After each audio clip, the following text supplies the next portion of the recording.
Lagi Puan, diucapkan. Sama-sama. Baik, dan seterusnya kita akan ke Johor untuk mengetahui keadaan situasi banjir semasa di negeri Johor bersama dengan rakan pelapor kita iaitu Nurul Ashikin untuk berkongsi keadaan semasa di Johor. Silakan. Baik Raja Sofi, terima kasih berlintas langsung seketika bersama saya Nurul Ashikin Abdul Halim dari PBS Sekolah Kebangsaan Temenggong Abdul Rahman Segamat Johor. Ini berkenaan perkembangan banjir di daerah Segamat. Untuk makluman anda, daerah Segamat merupakan daerah yang paling ramai menempatkan penduduk terjejas banjir di negeri Johor ini.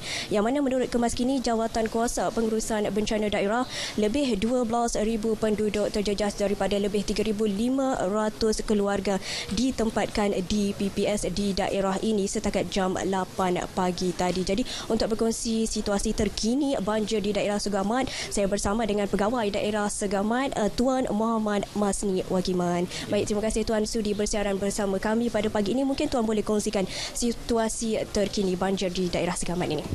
Terima kasih Ashikin.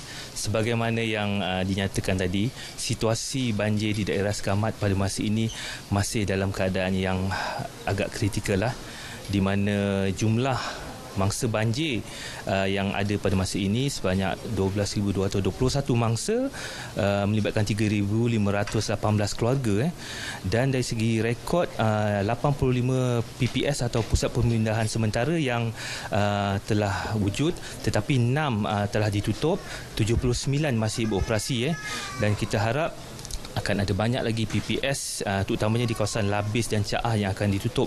Dan di sini di lokasi kita berada sekarang ni di PPS Sekolah Temenggong Abdul Rahman 2, daripada data yang diperolehi semalam 142 keluarga melibatkan 445 mangsa lah, dan saya difahamkan insya-Allah hari ini di PPS ini akan berkurang dari segi jumlah keluarga yang ditempatkan di PPS ini.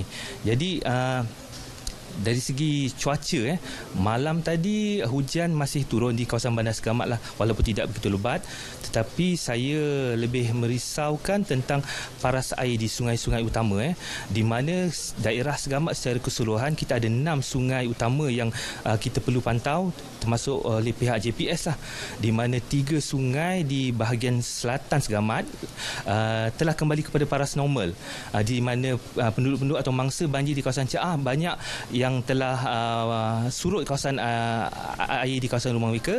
Tetapi di Bandar Segamat, walaupun 2 sungai telah menunjukkan penurunan, tetapi ketiga-tiga sungai di dalam kawasan Bandar Segamat ni masih di atas paras bahaya, dan kita berharaplah supaya hujan yang turun pada masa ini tidak akan terus lebat, kerana kita khawatir limpahan air akan berlaku dengan lebih teruk sebagaimana sebelum ini di Caah dan Labis lah. Baik Tuan, mungkin boleh kongsikan juga bagaimana langkah yang dilaksana bagi menjamin keselamatan dan keselesaan penduduk terjejas banjir di kesemua PPS di daerah ini. Okey, baik. Jadi pada pagi ini pun bersama-sama saya ialah ketua-ketua jabatan di peringkat daerah Segamat yang banyak membantu saya selaku pegawai daerah untuk memastikan kedudukan ataupun keadaan di semua PPS dalam keadaan yang sebaiknya lah. Walaupun tidak dapat dinafikan ketika banjir mula meletus, semua pihak kita terpaksa bergegas untuk memastikan bekalan bahan makanan, kelengkapan kubikel sampai di PPS, dan kita tidak dapat nafikan masalah putus hubungan tu menyukarkan usaha. Walaupun insya-Allah di kawasan Segamat ni dengan PPS baru kita akan bertindak lebih proaktif bagi memastikan bekalan-bekalan atau keperluan sampai di PPS sebelum terputus hubungan, dengan kerjasama semua pihak, termasuk penyediaan lori-lori besar, bot-bot jika perlulah, dan dari segi penambahan stok, pihak JKM memaklumkan akan sentiasa setiap hari akan ditambah supaya memastikan cukup untuk ke semua PPS lah, insya-Allah. Baik, terima kasih banyak atas perkongsian itu Tuan. Jadi saya kira itu lintas langsung dari Segamat Johor bersama saya Nurul Ashikin Abdul Halim dan kru penerbitan kembali bersama rakan tugas di studio. Selamat pagi Malaysia, silakan.